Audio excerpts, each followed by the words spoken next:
Welcome to my YouTube channel. तो आप हैं शिवानी सिंह के साथ में। आज हम पढ़ेंगे सभ्यता, हड़प्पा सभ्यता के बारे में या सिंधु सभ्यता के बारे में। चलिए देखते हैं।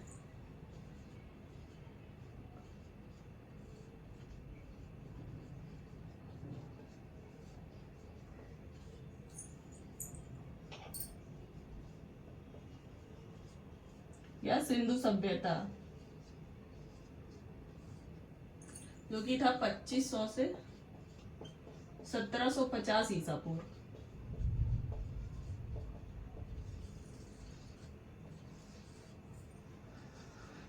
चलिए हड़प्पा सभ्यता के बारे में बात करते हैं। तो हड़प्पा सभ्यता जो है वो सिंधु सभ्यता के इतिहास की जानकारी हमारे पुरातात्विक साक्ष्य की खुदाई में मिली है। सिंधु सभ्यता को आदि ऐतिहासिक काल के अंतर्गत रखा गया है। अब आदि ऐतिहासिक के काल के विषय में जानते हैं। पहले ये लिख लेते हैं, नोट करिएगा, पॉइंट में लिख लीजिए। सिंधु सभ्यता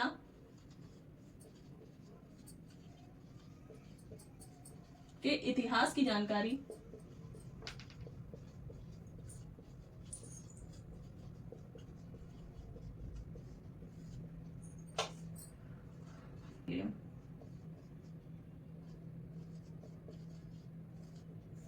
पुरातात्विक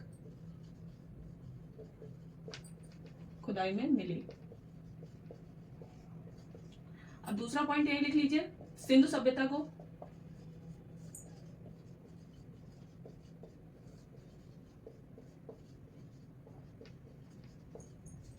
आदि ऐतिहासिक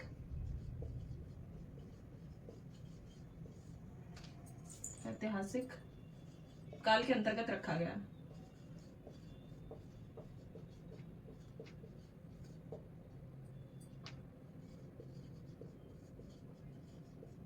वहीं पढ़ लेते हैं आदि ऐतिहासिक काल। आप लोग ये नोट कर लीजिए, आदि ऐतिहासिक काल क्या है वो भी पढ़ लेते हैं।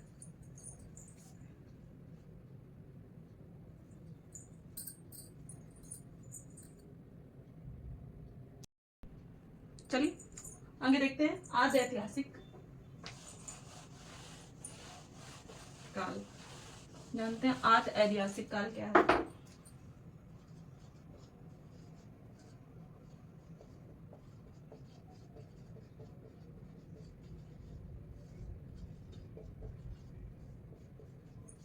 जिस काल में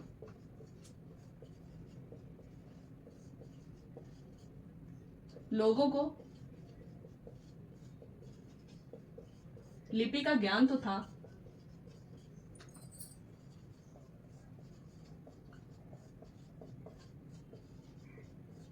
किंतु उसे ना कोई पढ़ पाया था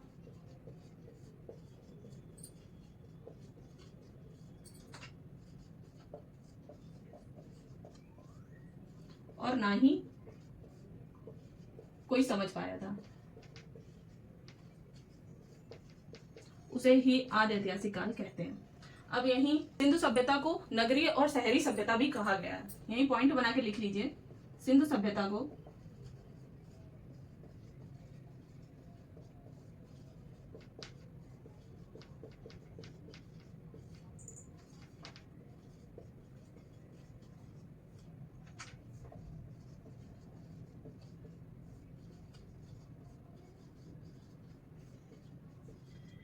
कहा गया क्योंकि जब सिंधु सभ्यता की खुदाई हुई,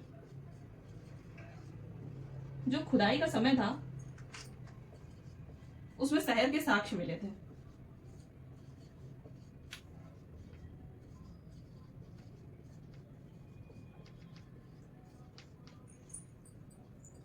चलिए इसे नोट कर। चलिए यही देखते हैं आगे कुछ प्रमुख शहर हैं हड़प्पा सभ्यता या सिंधु सभ्यता के अंदर में, वो भी देख लेते हैं। तो पहला उसमें है हड़प्पा।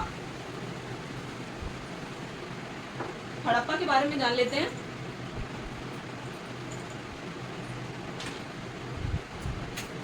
पहला है हड़प्पा।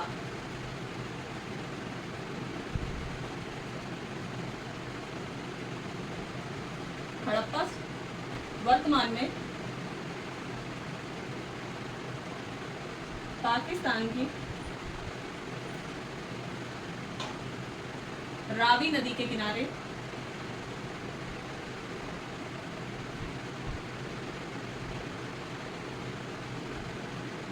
स्थित है। पहला पॉइंट तो ये हो गया। दूसरा है हड़प्पा में जो खुदाई कराई थी वो किसने कराई थी? जो खुदाई कराई है,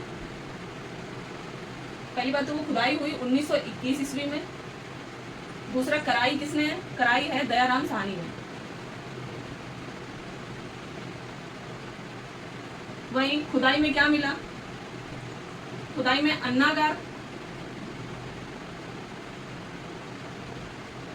या कब्रिस्तान के साक्ष्य मिले। अब कब्रिस्तान को क्या कहा गया?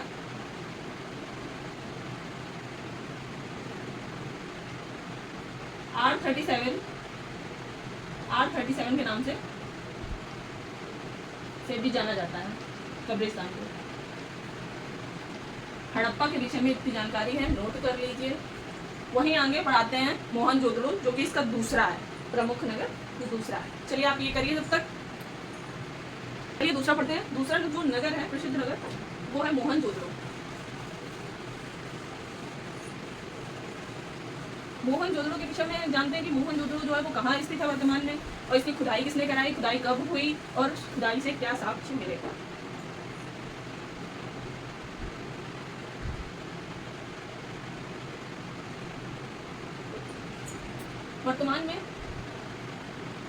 वर्तमान में मोहनजोदड़ो जो है वो पाकिस्तान की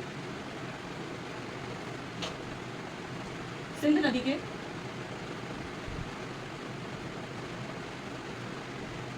किनारे है। ठीक है। दूसरा ये है कि इसकी खुदाई कब हुई।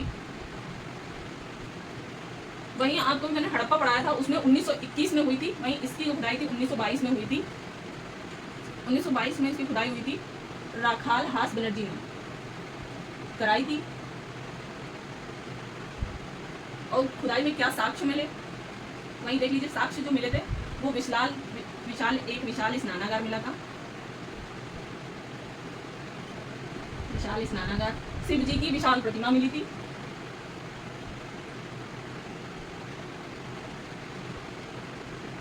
प्रतिमा, कपास मिला था, सूती वस्त्र मिले थे,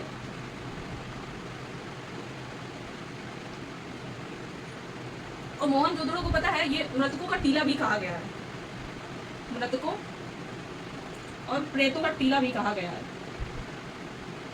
ऐसे क्वेश्चन आ जाता है जैसे कि मृतकों और प्रेतों का टीला किसे कहा गया है, तो मोहनजोदड़ो होगा। ठीक है। यहीं से एक क्वेश्चन ये भी बनता है कि मोहनजोदड़ो में सबसे विशाल या सबसे बड़ी इमारत क्या रही है, तो ये विशाल इमारत अगर बोला जाए तो वो होगी स्नानागार। ठीक है ना। वहीं मोहनजोदड़ो खत्म होता है, उसके आगे थर्ड पॉइंट पढ़ाते हैं चन्हुदड़ो। चलिए तीसरा नंबर देखते हैं। जो तीसरा शहर है वो चन्हुदड़ो है, उसके बारे में भी देख लेते हैं। ज़्यादा बड़ा नहीं है, टोटल 11 शहर के विषय में बात हुई है। किसी के विषय में तो ज़्यादा मतलब कुछ इसमें शहर हैं, 1-2 शहर ऐसे हैं जिसके बारे में बात नहीं हुई है, चर्चा नहीं है, इम्पोर्टेंट भी नहीं है इतना। तो आप चन्हुदड़ो के बारे में देखिए।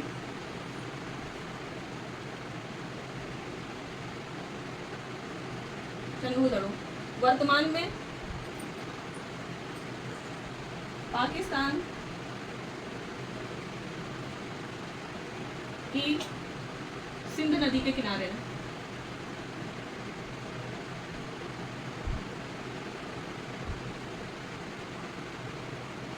ठीक है।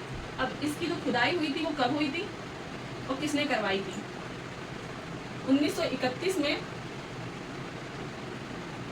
एनजी मंजूमदार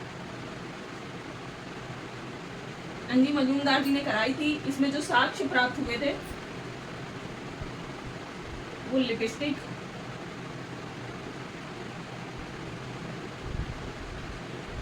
कंघा और ईंट, काजल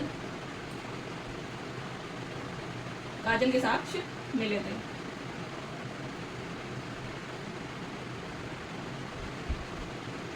चलिए चौथे शहर के बारे में बात करते हैं, जो कि है कालीबंगा। चलिए कालीबंगा के विषय में बात करते हैं। तो चौथा शहर है कालीबंगा। वही कालीबंगा देख लेते हैं। ये भी छोटा सा ही है, ज़्यादा जानकारी नहीं है, उतनी ही दे रहे हैं जितनी इस टॉपिक में होनी चाहिए, जो कि हम पढ़ रहे हैं हड़प्पा सभ्यता। और शहरों के विषय में अगर बात कर रहे हैं तो उतना ही इंट्रो दो जितना जरूरी है।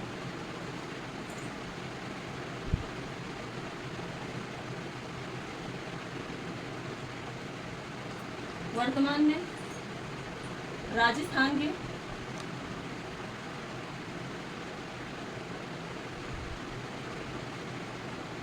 घग्गर नदी के किनारे, घग्गर नदी के किनारे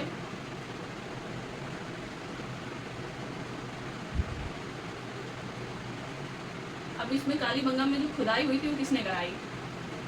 पहले तो 1951 में खुदाई हुई, और कराई जो थी वो ब्रज वासी लाल और अमलानंद घोष। ये कुछ चीजें हैं जो जरूरी हैं, ठीक है। अमलानंद घोष जी ने कराई। अब इसमें साक्ष्य क्या मिले, कौन सा साक्ष्य कहाँ से मिला, ये भी जरूरी है। तो उसी तरीके से इसमें जान लीजिए इसमें क्या मिला। यज्ञ कुंड या यज्ञ स्थल कह लीजिए, हवन कुंड यानी कि, ठीक है। और ऊंट की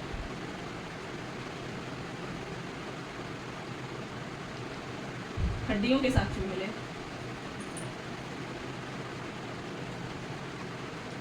चलिए चौथा शहर भी खत्म होता है, इसे नोट कर लीजिए और हम लोग आगे बढ़ते हैं लोथल पे।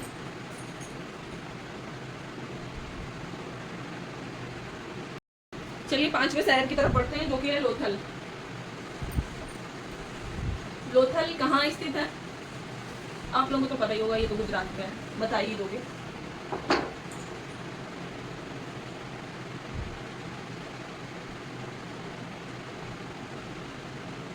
गुजरात के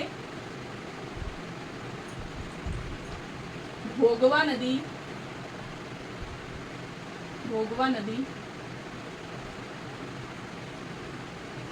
के किनारे है। अब इसकी जो खुदाई है वो हुई 1954 में। कराई रंगनाथ राव जी ने। लोथल को ही लघु हड़प्पा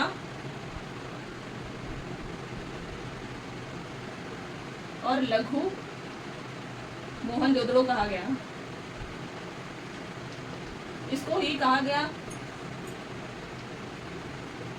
लघु हड़प्पा और मोहनजोदड़ो भी कहा गया इसको, ठीक है। इसमें जो साक्ष्य मिले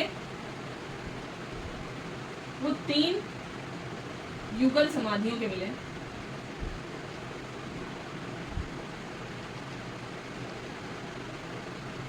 जो हो गया हाथी के दांत,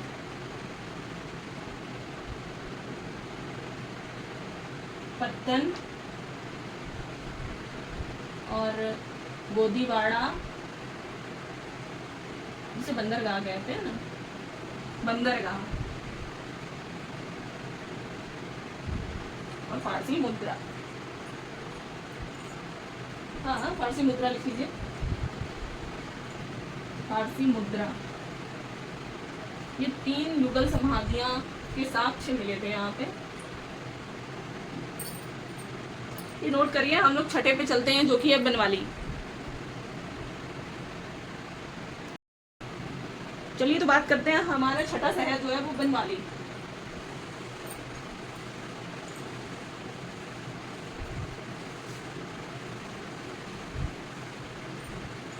बनवाली जो हमारी छठा शहर है वो है बनवाली। ये कहाँ पे स्थित है? हरियाणा के सरस्वती नदी के किनारे।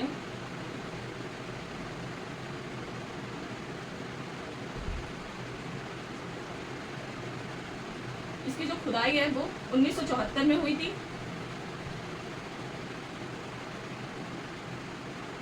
वीरेंद्र सिंह बिष्ट ने कराई थी। और जो इसमें साक्ष्य मिले थे, पहला तो था मकाई, दूसरा मिट्टी के हल, जिसे कह सकते हैं खिलौना,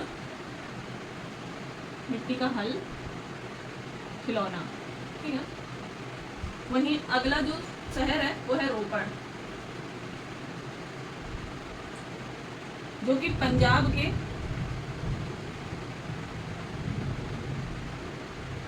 सतलज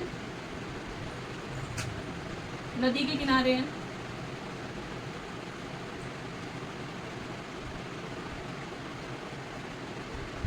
सातवां शहर हो गया, आप लोग ये नोट करिए। फिर आठवां शहर कराते हैं रंगपुर।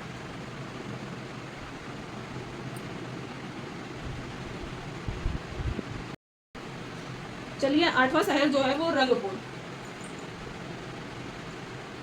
यही लिख देते हैं, आठवां शहर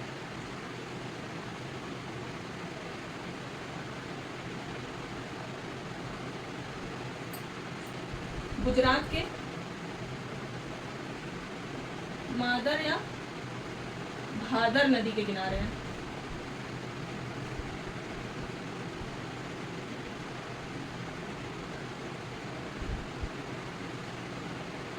वही नवा शहर